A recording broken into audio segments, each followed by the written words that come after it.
अस्सलाम वालेकुम। कैसे हैं आप सब? उम्मीद है कि आप सब खैरियत से होंगे। आज की इजी डिलीशियस और ऑथेंटिक डिश मैं स्पेशली उन पेशेंट के लिए बनाने जा रही हूं जो डायबिटीज़ यानी ज़ियाबतीस के पेशेंट हैं। आप इसकी स्पेसिफिक लुक देख सकते हैं।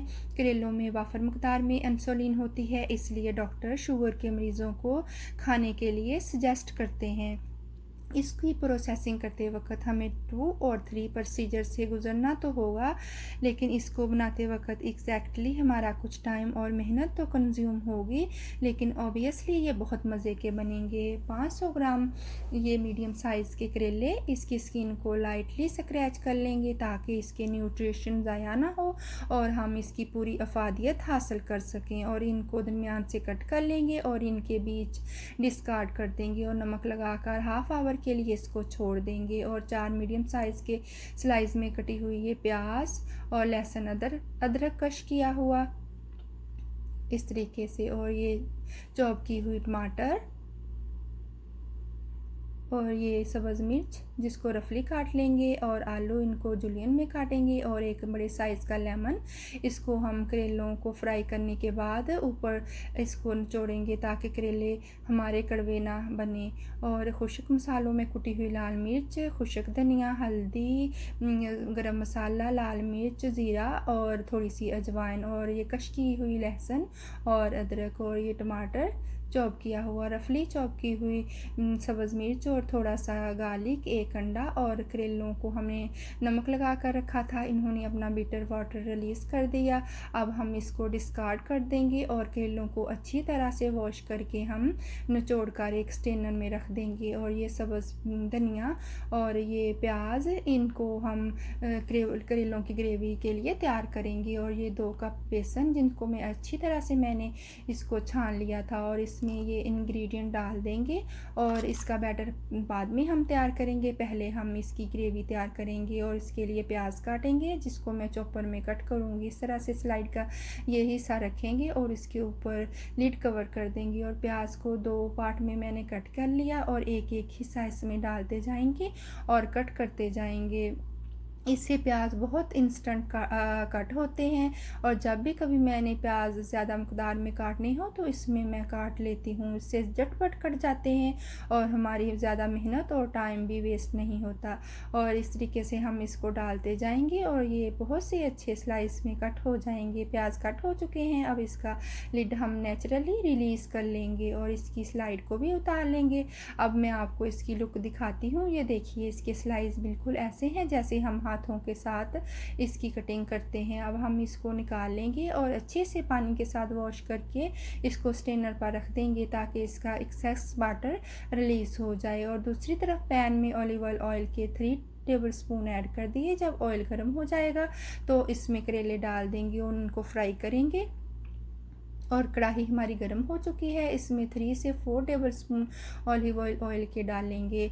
अगर आप चाहें तो इसमें सरसों का ऑयल भी शामिल कर सकते हैं। सरसों के तेल और ऑलिव ऑयल में अच्छे से करेले मज़ेदार तैयार होते हैं। अब 2 से 3 टेबल स्पून ऑयल शामिल करने के बाद मैंने प्याज को भी शामिल कर दिया था। अब इसको हम अच्छे से मिक्स करेंगे और लो फ्लेम पर इनको फ्राई करेंगे। हमने इनको तेज़ आंच पर फ्राई नहीं करना, लो फ्लेम पर इस तरह से ये फ्राई हो गए, गोल्डन ब्राउन हुए तो मैंने एक चम्मच इसमें लहसुन और अदरक भी शामिल कर दिया था, उनको भी गोल्डन कर लिया था। और इसमें हम ये टमाटर भी शामिल कर देंगे और इसको हम इस तरह से हल्की आंच पर ही इसको हम सौते करेंगे ताकि टमाटर का पानी निकल आए और एक अच्छी सी हमारी गोल्डन सी ग्रेवी तैयार हो जाए। और इस तरीके से हम इसको हिलाते जाएंगे और इसका लिड कवर कर देंगे। और इसके बाद हम करेलों को फ्राई करेंगे। करेलों को भी मैंने फ्राई कर लिया था, आप देख सकते हैं मैंने 50% पर इसको फ्राई किया। ये बिल्कुल भी फ्राई होने के बाद हार्ड नहीं हुए, ये देख सकते हैं बहुत ही सॉफ्ट है। और बैटर हम इसका तैयार करेंगे, इसमें खुश्क स्पाइस भी ऐड कर देंगे और यही खुश्क स्पाइस मैं ग्रेवी में भी ऐड करूँगी। और नमक और मिर्च आप अपने टेस्ट के अकॉर्डिंग ऐड करेंगे।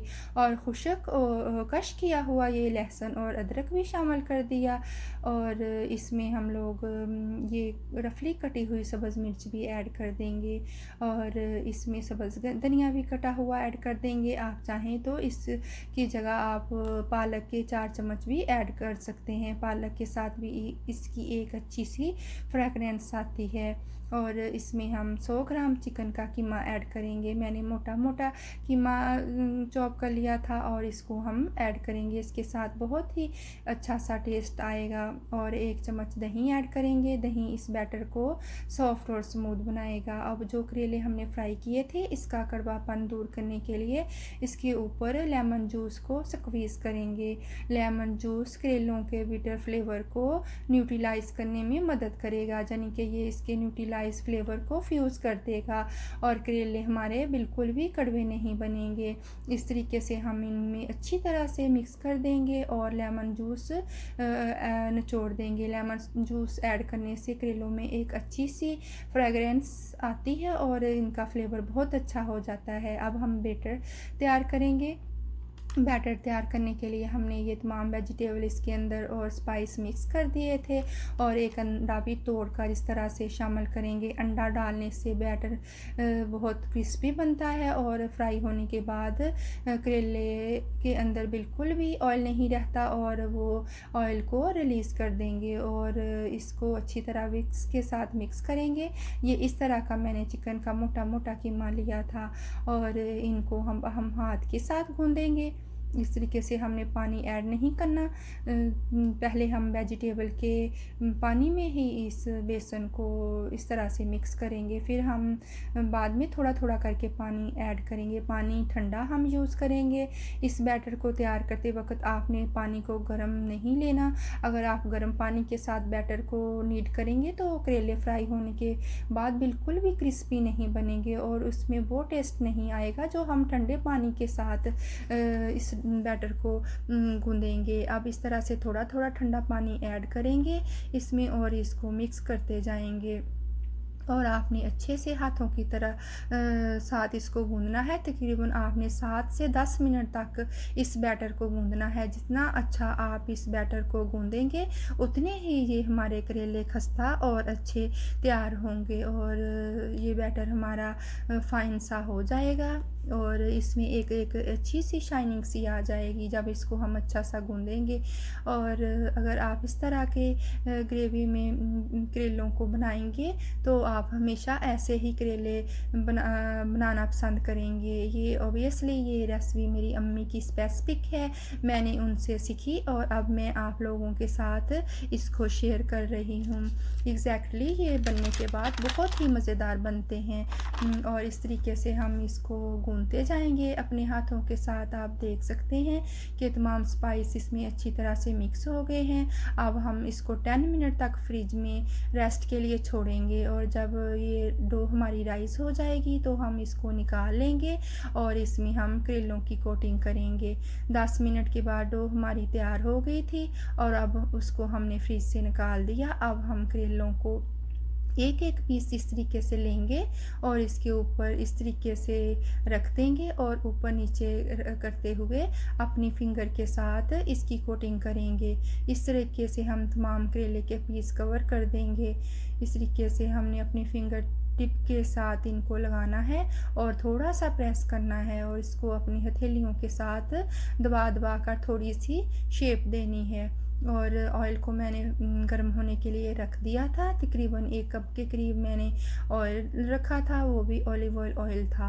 और जब ऑयल गर्म हो गया था तो आंच को मैंने मीडियम कर दिया था। अब इसकी कोटिंग मुकम्मल हो गई है। इस पीस को हम ऑयल में अरेंज कर देंगे और फ्लेम को हम लो कर देंगे। हम लो टू मीडियम और मीडियम टू लो फ्लेम पर ही इनको फ्राई करेंगे। याद रहे कि आपने इन करेलों को हाई फ्लेम पर फ्राई नहीं करना, वरना हमारे करेले ऊपर से डार्क और अंदर से कच्चे रह जाएंगे और उनका बिल्कुल भी अच्छा फ्लेवर नहीं आएगा। और इस तरह हम दूसरे पीस की भी कोटिंग करेंगे।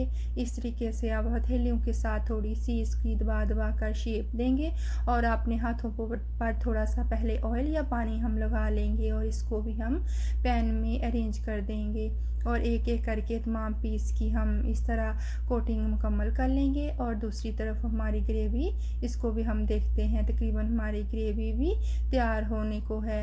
ये देख सकते हैं टमाटर भी इसमें मेल्ट हो चुके हैं। ये एक एग्जॉस्टिव सी हमारी ग्रेवी तैयार हो चुकी है। ये बहुत ही अच्छा फ्लेवर देगी जब इसके ऊपर हम करेले अरेंज करेंगे। और करेले हमारे फ्राई हो रहे हैं। हम इसकी लो टू मीडियम और मीडियम टू लो फ्लेम ही रखेंगे और इनको सुकून से फ्राई होने देंगे। और इस तरह हम 5 मिनट के बाद इसकी साइड को चेंज करेंगे। सबसे पहले इस तरह चम्मच से लेकर इसकी साइड को चेक कर लेंगे। अगर ये गोल्डन होगी तो इसका फ्लिप चेंज कर देंगे। और इस तरीके से हम इसकी प्रोसेसिंग करेंगे। और ये गोल्डन कलर के जब हो जाएंगे, तकरीबन 10 मिनट तक हम इसको फ्राई करेंगे। 10 मिनट में ये हमारी फ्राइंग मुकम्मल हो जाएगी। और ये देखिए कितना ही अच्छा गोल्डन कलर आया है। और ये फ्राई होने के बाद क्रिस्पी तैयार हुए हैं और सॉफ्ट हुए हैं। मैं अब तोड़कर आपको दिखाती हूँ। ये देखिए कितने ही क्रिस्पी और सॉफ्ट हैं। अब इसको स्टेनर पर थोड़ी देर के लिए हम रख देंगे। और ग्रेवी भी तकरीबन हमारी तैयार हो चुकी है। अब इसमें हम कुटी हुई दिगी कश्मीरी मिर्च डाल देंगे। ये सब्ज़ बेल पेपर है। ये फ्लेवर में इतनी कड़वी नहीं होती, यानी कि ये खाने में ज़्यादा तेज़ नहीं होती। अब इसमें हम सब्ज़ धनिया भी अपने फ्लेवर के मुताबिक ऐड कर देंगे और इनको मिक्स करेंगे। और कुटी हुई कश्मीरी देगी मिर्च के फ्लैक्स ऐड करेंगे और ये इनको डालकर अच्छी तरह से मिक्स करेंगे। और इस पोजीशन में कुटा हुआ और भुना हुआ सब्ज़ धनिया और ज़ीरा भी ऐड कर देंगे और एक चुटकी अजवाइन ऐड करेंगे। और मेथी दाने का ऐड बिल्कुल भी नहीं करेंगे क्योंकि मेथी दाने में कड़वाहट होती है। करेले फिर इस तरह हमारे कड़वे हो जाएंगे और ग्रेवी में एक कड़वाहट सी आ जाएगी। और लिड कवर कर देंगे और 1 मिनट के बाद हम फ्राई किए हुए करेले इसके अंदर अरेंज कर देंगे। और ये देखिए हमारे तकरीबन करेले फ्राई हो चुके हैं। ये देखिए अब इनका कितना सा अच्छा सा गोल्डन कलर आ रहा है और हमारा ऑयल भी बिल्कुल डार्क नहीं हुआ। उसको भी हम यूज़ कर सकते हैं। जो ऑयल करेले फ्राई हुए थे उनको कढ़ाई में अरेंज कर दिया और इस तरह ग्रेवी की लेयर ऊपर हम अरेंज कर देंगे ताकि ग्रेवी का फ्लेवर भी करेलों के अंदर डेवलप हो जाए। और इस तरह से ऊपर लेयर लगाकर लिड कवर कर देंगे और 3 मिनट के बाद हम इसको डिश आउट करेंगे ताकि एक अच्छा सा इनके अंदर दम आ जाए और एक फ्रेगरेंस पैदा हो जाए। और अब हम इसको डिश में असेंबल करेंगे। ये इस तरह एक बड़ी प्लेट ले ली मैंने, उनके ऊपर ये एक एक पीस करके हम इसमें असेंबल कर देंगे और ऊपर ग्रेवी की लेयर लगाएंगे।